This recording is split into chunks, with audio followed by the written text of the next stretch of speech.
भ्रष्टाचार निवारण अधिनियम का उल्लेख कहां किया गया है? मानव अधिकार संरक्षण के संदर्भ में कहां प्रावधान किए गए हैं? बाल संरक्षण के संदर्भ में कहां प्रावधान किया गया है? हमारे आईपीसी की वे कौन कौन सी धाराएं हैं जहां कुछ विशेष प्रावधान किए गए हैं? आज इन सभी पहलुओं पर आज मूल विधि और संविधान के इस चैप्टर में मैं आपसे चर्चा करूंगा। आप सभी का बहुत बहुत स्वागत, अभिनंदन आपके चहेते YouTube channel career professor Bihar sir के साथ। आप सबको प्रणाम, नमस्कार, जय हिंद। आप सभी लोग दोनों हाथ जोड़कर अपनी मां के चरणों में प्रणाम करेंगे। ये बहुत महत्वपूर्ण क्लास होने जा रही है आपके मूल विधि पर, संविधान पर, धाराओं से संबंधित कुछ विशेष पहलुओं पर बात करूंगा। ये पहली क्लास है, इसके बाद मैं 2 क्लास और कराऊंगा और अंत में करंट अफेयर की क्लास कराऊंगा आपके। और ये 15 तारीख को हमारी क्लास लास्ट हो जाएगी और मैं आपको लिए चलता हूं आपके चहेते प्लेटफॉर्म में पढ़ाई की पंचायत पर। और ये हमारा टॉपिक है हमारा मूल विधि और संविधान पर मैं बात कर रहा हूं आपसे। यहां से मूल विधि और संविधान के कुछ विशेष पहलुओं पर बात करूंगा आपसे। और ये मेरी आपके बीच में पहली क्लास आज होने जा रही है। और इसका जो पहला प्रश्न है, इसको मैंने आपको प्रश्नों के माध्यम से निकाला है आपके। ये पूछ रहा है कि घरेलू हिंसा, यहां देखेंगे आप लोग, घरेलू हिंसा से महिलाओं का संरक्षण अधिनियम वर्ष में कौन से वर्ष में इसे अधिनियमित किया गया? यानी आप कह सकते हैं जो डोमेस्टिक वायलेंस होता है महिलाओं के लिए, इस संदर्भ में कौन से वर्ष कानून बनाया गया है? इस क्लास में हम विस्तार से नहीं ज्यादा जाएंगे, आप लोग टू द पॉइंट बात करेंगे। कुछ ऐसे प्रश्न हैं जो मैंने आपके एग्जाम के लिए विशेष तौर पर निकाले हैं। केवल आपको इन प्रश्नों को देखना है, इनको रटकर जाना है, क्योंकि ये वही प्रश्न है जो मूल विधि से संबंधित धाराओं से अक्सर पूछे जाते हैं। तो इसका जो सही उत्तर है, पूछा आपसे, क्या 2010 से है, क्या 2000 है, 2020 है और या 2005 है? तो आपको जानना चाहिए इसका सही उत्तर वर्ष 2005 है। हमारे यहां पर उस समय डॉक्टर मनमोहन सिंह की सरकार हुआ करती थी आपके, और उस सरकार ने वर्ष 2005 में घरेलू हिंसा, जो घरेलू स्तर पर जो हिंसा होती है महिलाओं के संदर्भ में, उनके संरक्षण के लिए एक विशेष कानून बनाया था वर्ष 2005 में। ये बहुत महत्वपूर्ण है, तो आप याद करके जाएं, घरेलू हिंसा महिलाओं के संदर्भ में जो कानून बनाए वर्ष 2005 में बनाए, ये बहुत महत्वपूर्ण और इंपॉर्टेंट है। इसको आप लोग यहां से रट कर जाएंगे। इस सीरीज का हमारा अगला जो प्रश्न है वो आपके सामने ये रहा, कार्य स्थल पर महिलाओं के यौन उत्पीड़न रोकथाम, निषेध और निवारण अधिनियम को किस वर्ष में अधिनियमित किया गया? यानी कि जो हमारी माताएं, जो बहनें जो काम करने के लिए जाती हैं स्थलों पर, उनके लिए यौन उत्पीड़न के बारे में एक कानून बनाया हुआ है, उसकी रोकथाम के लिए, उसके निवारण के लिए, कैसे महिलाओं को सताया जाता है, उन्हें तंग किया जाता है, इसके बारे में कहां प्रावधान किया सरकार ने? क्या वर्ष 2013 में, 2011 में या 2012 में या 2014 में? तो इसका सरकार ने स्पष्ट उल्लेख हमारे यहाँ वर्ष 2013 में किया है। यहां पर भी डॉक्टर मनमोहन सिंह की सरकार हुआ करती थी, बहुत महत्वपूर्ण वर्ष था। 2013 में भारत सरकार ने हमारे यहाँ जो महिलाओं के लिए जो कार्यस्थल पर जहां वो वर्क करती हैं मजदूरी के तौर पर, उनके साथ जो कई बार यौन सेक्सुअल हेरासमेंट, हम लोग अंग्रेजी बोलते हैं, सेक्सुअल हेरासमेंट जैसी घटना करना, उनको परेशान करना, इसकी रोकथाम के लिए और निषेध निवारण के लिए जो कानून बनाया गया है वो वर्ष 2013 में बनाया गया। ये बहुत इंपॉर्टेंट है। अगर प्रधानमंत्री पूछेंगे तो अब डॉक्टर मनमोहन सिंह बताएंगे। तो घरेलू स्तर पर महिलाओं के साथ जो हिंसा होती है डोमेस्टिक लेवल पर, आप जानते होंगे घरेलू हिंसा के अंदर महिलाओं को घूरना भी हिंसा में आता है। मारना पीटना तो है ही, उन्हें घूरना, उन्हें परेशान करना, ये सब घरेलू, उन्हें कमरे में बंद कर देना, उनसे अन्य लोगों से बात ना करने देना, ये सब घरेलू हिंसा में आता है। और इसी के लिए सरकार ने घरेलू हिंसा पर 2005 में कानून बनाया था और ये कानून 2013 में बना हुआ है, जो हमारे लिए बहुत महत्वपूर्ण और इंपॉर्टेंट है। इस सीरीज का हमारा तीसरा प्रश्न वो ये रहा, भारत ने वर्ष, कौन से वर्ष बाल अधिकारों पर संयुक्त राष्ट्र सम्मेलन की अभिपुष्टि की है? यानी जो यूनाइटेड नेशन का जो कॉन्फ्रेंस हुआ है वो भारत ने इसको कब हमारे यहाँ प्रमाण पुष्ट कर दिया है, उसको यहाँ पर स्पष्ट किया। यहाँ पर क्या 1992 में किया है या 1979 में किया है या 2006 में किया है या 1970 में किया है? तो इसका बिल्कुल सही उत्तर है आपके, भारत सरकार ने वर्ष 1992 में या 1992 में बाल अधिकारों पर संयुक्त राष्ट्र सम्मेलन की अभिपुष्टि की है। यानी बाल अधिकारों के संरक्षण के लिए यहां पर 1992 में भारत सरकार ने यहां पर इसको पुष्ट किया है, संयुक्त राष्ट्र के सम्मेलन वाले सारे चार्टर को। आप जानते हैं हमारे संविधान में भी बाल अधिकारों के संदर्भ में कई सारे कानून बने हुए हैं आपके, जो बहुत महत्वपूर्ण है। इनमें आपके यहाँ 10 अक्टूबर 2006 का कानून बहुत महत्वपूर्ण है, ये वाला 2006 का, जो बाल श्रम के संदर्भ में, ये बाल श्रम के संदर्भ में बहुत महत्वपूर्ण है। और संविधान में भी स्पष्ट तौर पर अनुच्छेद 24 के अंतर्गत उल्लेख किया गया है। मैंने पिछले मॉक टेस्ट में बताया आपको कि 14 वर्ष से कम उम्र के बच्चों को काम पर फैक्ट्रियों में या उनको माइंस में, कारखानों में नहीं नियोजित किया जाएगा। वहां भी प्रावधान किया गया है संविधान के अनुच्छेद 24 में। ये वाला मैं बता चुका हूं, ये भी आपको बाल श्रम पर है। तो अगर एक्ट आएगा तो बताएंगे यहां पर प्रावधान किया भारत सरकार ने, और अगर आएगा यूएनओ के सम्मेलन की मान्यता सरकार ने कब दी है, तो वर्ष 1992 में दी है, 1992 में दी है। और इस समय देश के प्रधानमंत्री आएंगे तो कौन है, वो पीवी नरसिंह राव हैं, जिन्हें अभी हाल ही में भारत रत्न से सम्मानित किया गया है। वही पीवी नरसिंह राव, वही पूर्व प्रधानमंत्री हमारे, जिन्हें उदारीकरण के लिए जाना जाता है, लिबरलाइजेशन पॉलिसी के लिए। ये क्लास बहुत महत्वपूर्ण है आपके लिए। मैं फिर पुनः कहूंगा आपसे, इस चैनल को आपने अभी तक सब्सक्राइब नहीं किया है, जल्दी सब्सक्राइब कीजिए। लाइक शेयर कमेंट करना बिल्कुल नहीं भूलेंगे। अगर सब्सक्राइब करेंगे आप इस चैनल को तो आपको सबसे पहले मेरा नोटिफिकेशन पहुंचेगा और इतनी महत्वपूर्ण जानकारी आप तक पहुंचेगी। और आपके जो मिलने वाले हैं, आपके जो जानने वाले हैं, उन सबको इसको शेयर करिए जल्दी से, और लाइक करना बिल्कुल नहीं भूलिए, क्योंकि ये क्लास आपके लिए बहुत महत्वपूर्ण और खास होने जा रही है। हमारा जो अगला क्वेश्चन है घरेलू हिंसा से, ये मैंने जो क्वेश्चन निकाले आपके लिए, ये सारे बहुत महत्वपूर्ण प्रश्न है, क्योंकि ये सब क्वेश्चन हमारे मूल विधि से डायरेक्टली जुड़े हुए हैं। ये पूछा घरेलू हिंसा, डोमेस्टिक वायलेंस से महिला संरक्षण अधिनियम के तहत घरेलू हिंसा की परिभाषा में शामिल नहीं होगा। फिर ध्यान देंगे क्वेश्चन का नेचर क्या है। वो पूछ रहा है घरेलू हिंसा की परिभाषा में क्या शामिल नहीं होगा, सामाजिक शोषण, शारीरिक शोषण, आर्थिक शोषण, यौन शोषण। यानी वो कह रहा है, यानी जो डोमेस्टिक वायलेंस पर जो महिला संरक्षण कानून बना हुआ है, उसके अंतर्गत इनमें से किसको शामिल नहीं किया गया है। तो आप ध्यान रखेंगे इसके अंतर्गत, इसमें यहां पर शारीरिक शोषण शामिल है, आर्थिक शोषण शामिल है, यौन शोषण शामिल है, इसमें सामाजिक शोषण शामिल नहीं है, यानी कि जो सोशल एक्सप्लॉयटेशन है उसे शामिल नहीं किया गया है। वर्ष 2005 में घरेलू हिंसा कानून हमारे यहां बनाया गया, ये बहुत महत्वपूर्ण है आपके। और यहां पर शारीरिक शोषण को शामिल किया गया है, यहां पर आर्थिक शोषण को शामिल किया गया है, और यहां पर यौन शोषण को शामिल किया गया है, लेकिन इसके अंतर्गत सामाजिक शोषण को शामिल नहीं किया गया है। मैं पुनः कह रहा हूं, इनको याद करके जाएंगे, क्योंकि इस प्रकार के प्रश्न हमारे एग्जाम में बनते हैं। इस सीरीज का हमारा जो अगला 5वां प्रश्न है, वो ये दिखाई दे रहा है सामने आपको। संयुक्त राष्ट्र महासभा ने बाल अधिकारों की घोषणा को किस वर्ष में अपनाया, यानी कि यूएनओ, जो हम लोग कहते हैं UNGA, United nation general assembly, UNGA कहते हैं। संयुक्त राष्ट्र महासभा ने बाल अधिकारों यानी कि जो चाइल्ड राइट्स हैं, इनकी घोषणा को किस वर्ष में अपनाया। ये आपके एग्जाम बहुत महत्वपूर्ण क्वेश्चन है।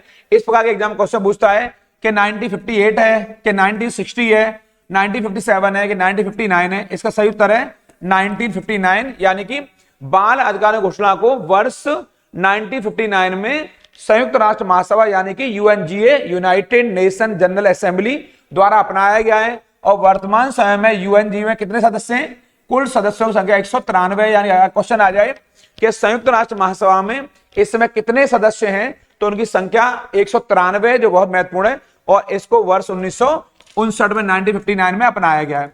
इस सीरीज का अगला प्रश्न बड़ा खास है। राष्ट्रीय बाल अधिकार संरक्षण आयोग में ये 6 सदस्य होंगे, इनमें से कम कितनी महिलाएं होंगी। मैं पुनः कह चुका हूं, ऐसे प्रश्न हमारे एग्जाम में अक्सर पूछे जाते हैं।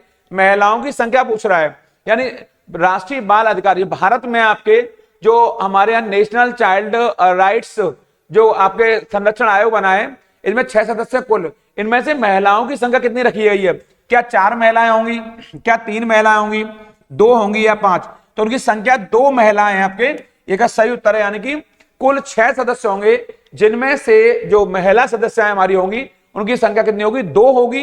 इसको आप रट कर जाएंगे यहां से, बहुत महत्वपूर्ण और ये इंपॉर्टेंट है। यहां से इस क्रम में आप देखेंगे महिलाओं और लड़कियों के लिए अनैतिक तस्करी होती है, जो हमारे स्मगलिंग होती है, उसके दमन के लिए कानून बना हुआ है। इसका नाम है सीटा, बोलते हैं शॉर्ट में सीटा, SITA। आप लोग कई बार सीता भी कह सकते हैं। यानी कि जो अनैतिक तस्करी होती है, स्मगलिंग होती है, और उनका दमन अधिनियम बनाया गया, सीटा नाम से जाना जाता है। सीटा पर आप लोग सीता कर सकते हैं कि सीता को किस वर्ष अधिनियमित किया गया है, कि 1945 में, 1955 में, 1947 में या 1956 में। तो ये प्रधानमंत्री जवाहरलाल नेहरू की बहुत बड़ी पहल थी, वर्ष 1956 में इसको बनाया गया था। ये बहुत महत्वपूर्ण कानून रहा है, इसको रटकर जाएंगे आप लोग, जो है इस प्रकार प्रश्न हमारे एग्जाम में अक्सर पूछे जाते हैं। तो आप कहें सीता वाला कानून किस वर्ष आया, तो बता देंगे 1956 में। पंडित जवाहरलाल नेहरू इस समय देश के प्रधानमंत्री हुआ करते थे। यहां पर इस सीरीज का अगला प्रश्न है हमारा, किस आयोग को यौन अपराधों से बच्चों का संरक्षण अधिनियम 2012 के कार्यान्वयन की निगरानी का उत्तरदायित्व सौंपा गया है? इनमें से कौन सा आयोग है जिसे बच्चों के संदर्भ में बहुत महत्वपूर्ण भूमिका मिली है?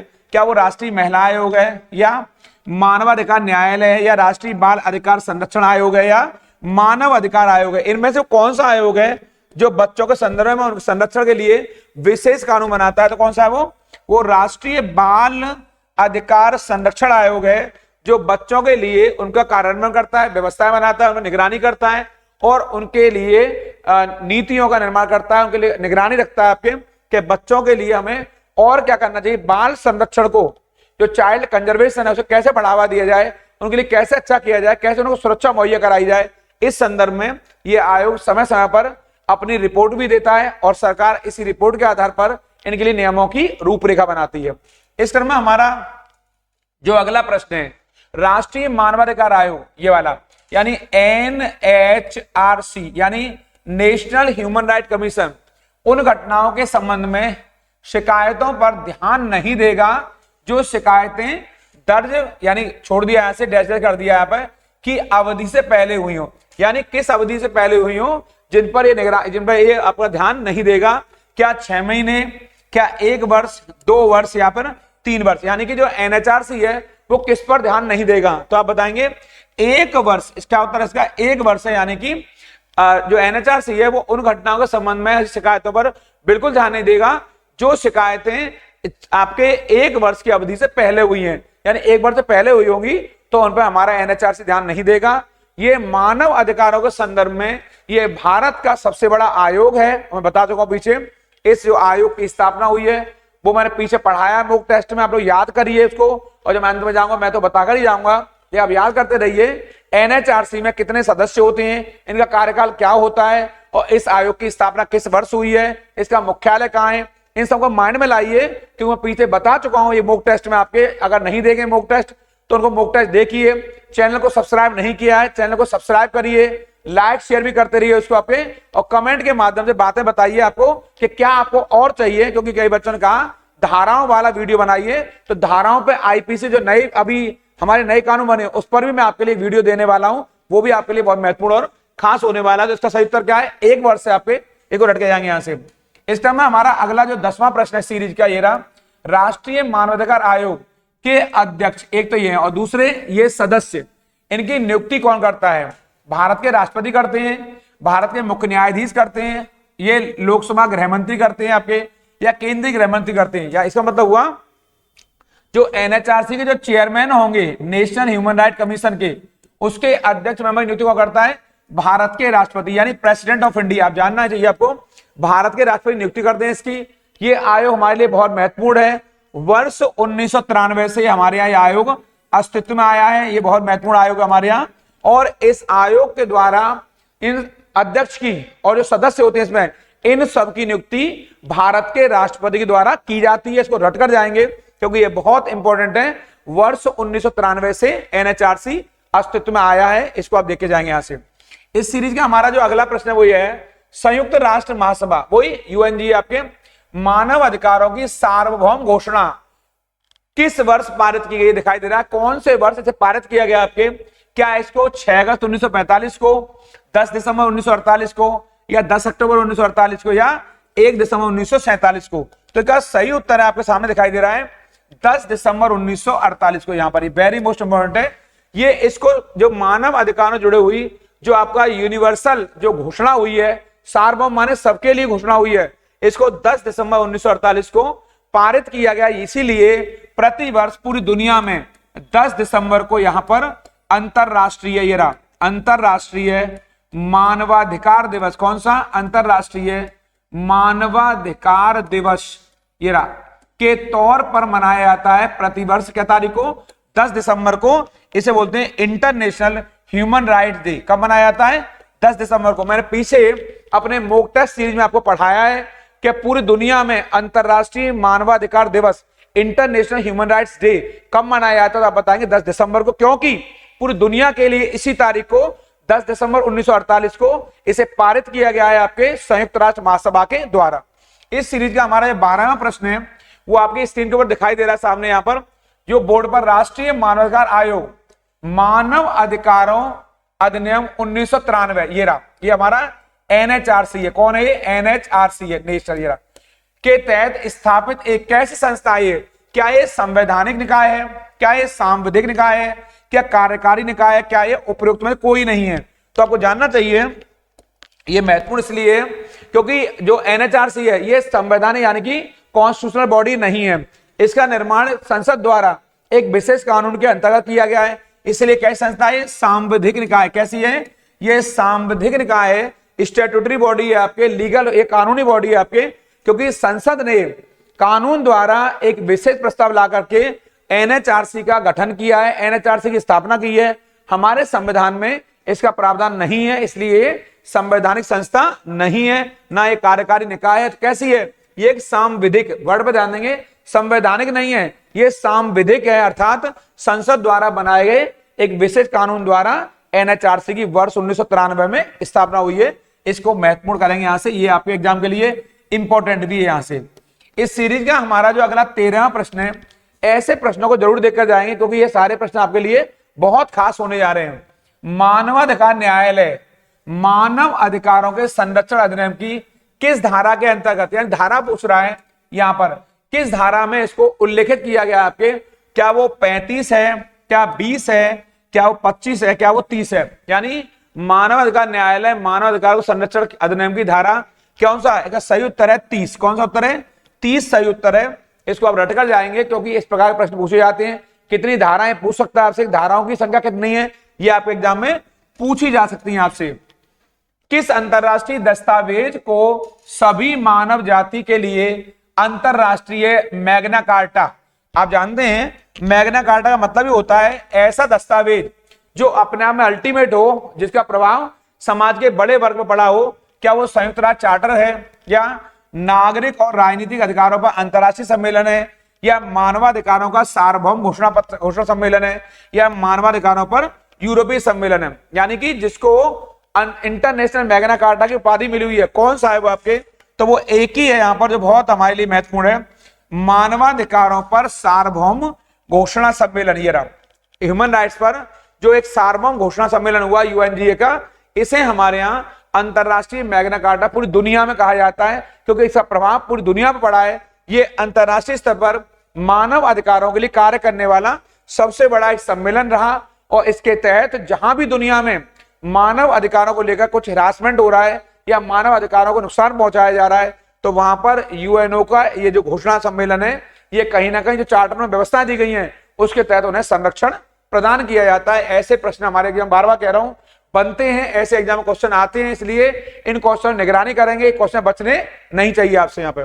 इस क्रम में हमारा अगला प्रश्न है, वो ये दिखाई दे रहा है, जो कोई द्वेष भाव से किसी प्राणघातक रोग का संक्रमण फैलाता है उसे कारावास की सजा दी जा सकती है, जो कब तक बढ़ाई जा सकती है? यानी कि उसे जो प्राणघातक रोग यानी ऐसा कोई इंफेक्शन डिजीज फैलाता है जिससे बहुत बड़े पैमाने पर नुकसान पहुंचता है, तो उसको कितने वर्ष की सजा दी जा सकती है? यहाँ पर क्या 4 वर्ष की, क्या आपके 3 वर्ष की, क्या 2 वर्ष की, या 5 वर्ष की? यानी कि कोई प्राणघातक रोग को फैला, अभी आपने देखा होगा एक ऐसा प्राणघातक रोग आया जिसे हम लोग कोरोना के नाम से जानते हैं। कोरोना ऐसी महामारी फैली, वायरस जनित थी, जिसे कोविड-19 के नाम से जाना गया।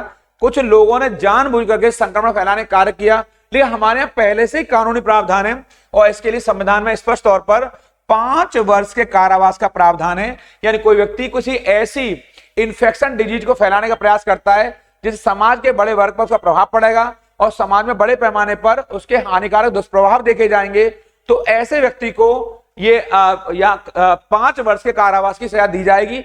ये हमारे संविधान में स्पष्ट तौर पर प्रावधान हुआ है IPC धाराओं के अंतर्गत। इस सीरीज का हमारा अगला जो प्रश्न है वो ये रहा, प्रत्येक मामले में जिसमें आजीवन कारावास की सजा दी जाती है, उपयुक्त सरकार इस अवधि को की अवधि में परिवर्तन, यानी जिस व्यक्ति को आपके आजीवन कारावास यानी पूरे जीवन के लिए कारावास हुआ है, तो उसके लिए किस अवधि में सरकार चाहे तो उसे परिवर्तित कर सकती है। क्योंकि आप जानते हैं सरकार के पास पावर होती है, राज्य सरकारों में कौन होते हैं, गवर्नर होते हैं, राज्यपाल होते हैं, और केंद्र में राष्ट्रपति होते हैं। तो अगर चाहे तो कोई सरकार, उसे बोलते हैं कार्यपालिका बॉडी, मैंने पीछे बताया है 3 बॉडी होती है, विधायिका, कार्यपालिका, न्यायपालिका। तो सरकारें जो होती हैं उन्हें कार्यपालिका बॉडी कहते हैं, एग्जीक्यूटिव बॉडी कहते हैं। वो 14 वर्ष से अधिक नहीं कर सकती है, कम से कम 7 वर्ष, 20 वर्ष से कम नहीं, और 10 वर्ष। तो इसके लिए हमारे यहाँ पर स्पष्ट इसका उल्लेख किया गया है, यानी कम से 14 वर्ष से अधिक नहीं, यानी ये प्रावधान है इसके लिए 14 वर्ष से अधिक नहीं, ये प्रावधान है। इसको अब याद करके जाएंगे। ऐसे प्रश्न हमारे एग्जाम में पीछे पूछे गए हैं, आगे पूछे जा सकते हैं आपके एग्जाम में। 14 वर्ष से अधिक अवधि नहीं हो सकती है कार्यपालिका की बॉडी के द्वारा। यहां से इस सीरीज का हमारा जो अगला जो प्रश्न है वो ये रहा, भ्रष्टाचार निवारण अधिनियम कब पारित किया गया। मैंने यहीं से आपको प्रश्न उठाया था जब मैंने शुरुआत करी इस वीडियो की, तो मैंने बताया था कि भ्रष्टाचार जो अधिनियम है किस वर्ष पारित हुआ है आपके, भ्रष्टाचार निवारण अधिनियम। क्या 1955 में, 1988 में, 1986 में, या 1950 में? तो क्या सही उत्तर है आपके वर्ष 1988 में। ये रहा वर्ष 1988 में, यानी कि हमारे यहाँ भ्रष्टाचार पर रोक लगाने के लिए स्पष्ट तौर पर 1988 में विशेष कानून बनाया गया है कि जो लोग भ्रष्टाचार करते हुए पाए जाएंगे या भ्रष्टाचार जुड़े होंगे उन्हें दोषी मानते हुए उन पर कठोर कार्रवाई की जाएगी। और इस समय देश के प्रधानमंत्री कौन है? देश के प्रधानमंत्री इस समय राजीव गांधी रहे आपके। ये बहुत हमारे लिए महत्वपूर्ण है। भारत के इतिहास में सबसे अधिक लोकसभा सीटें पाने वाले प्रधानमंत्री हैं वर्ष 1984 से 89 तक, यानी 5 वर्ष तक इनका कार्यकाल रहा है। ये सबसे कम उम्र के प्रधानमंत्री भी रहे हैं। कौन? राजीव गांधी।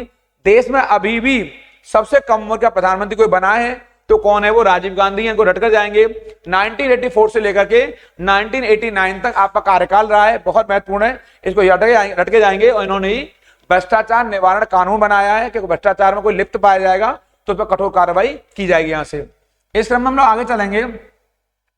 दंड प्रक्रिया संहिता की धारा 125 के तहत भरण पोषण का आदेश किस पर लागू नहीं होता है, यानी कि कौन सी धारा है वो? 125 धारा, ये दिखाई दे रहा है आपको। ये किसके भरण पोषण का उल्लेख नहीं करता है?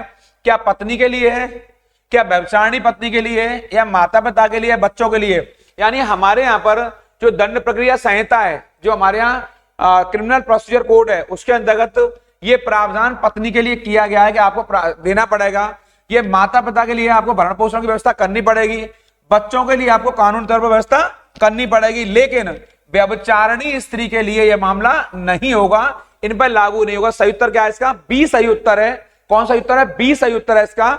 यानी ये जो 125 धारा है, भरण पोषण वाला मामला है, ये पत्नी के लिए है। आपको भरण पोषण पत्नी के लिए देना पड़ेगा, बच्चों के लिए देना पड़ेगा, आपको माता पिता के लिए व्यवस्था आपको करनी पड़ेगी। कानूनी प्रावधान है इसका। स्पष्ट तौर पर हमारे आपका जो दंड प्रक्रिया संहिता है इसमें स्पष्ट उल्लेख हुआ है, ये आपको करना पड़ेगा। लेकिन व्यभिचारिणी माने जो स्त्री चरित्रहीन है, जो स्त्री कैरेक्टर लेस है, ऐसी स्त्री के लिए आपको भरण पोषण का प्रावधान नहीं किया है। इसको मैं साधारण वर्ड में कहूं, कोई पहला अगर शादी के बाद किसी पराये पुरुष से संबंध अभी भी रख रही हैं और वो अभी जुड़ी हुई हैं अन्य पुरुषों से, तो ऐसी पत्नी के लिए, ऐसी स्त्री के लिए हमारे यहाँ इस कानूनी व्यवस्था में कोई भरण पोषण का प्रावधान नहीं है।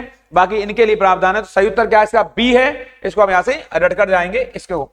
इस क्रम में हमारा जो अगला प्रश्न है, सभी मनुष्य स्वतंत्र पैदा होते हैं और गरिमा और अधिकारों में समान होते हैं, इसकी प्रत्याभूति यानी कि गारंटी, अंग्रेजी का वर्ड है, के तहत दी गई है। कहां दी गई है?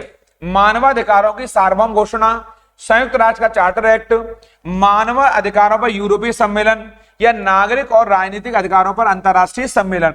ये आपके कह रहा है कि सभी दुनिया के सारी मनुष्य स्वतंत्र पैदा हुए हैं, उनको गरिमा में जीवन जीने का अधिकार है और उनको सारे अधिकारों में, क्योंकि सारे लोगों के जो राइट्स होते हैं वो समान होते हैं। इसकी घोषणा कहां की गई है? तो बहुत वेरी मोस्ट है, मानव अधिकारों की सार्वभौम घोषणा की गई है। यहाँ पे ये घोषणा पत्र जो कि 10 दिसंबर 1948 को अस्तित्व में आया है, मैं बता चुका हूं आपको। ये यूएनओ की बहुत बड़ी पहल थी।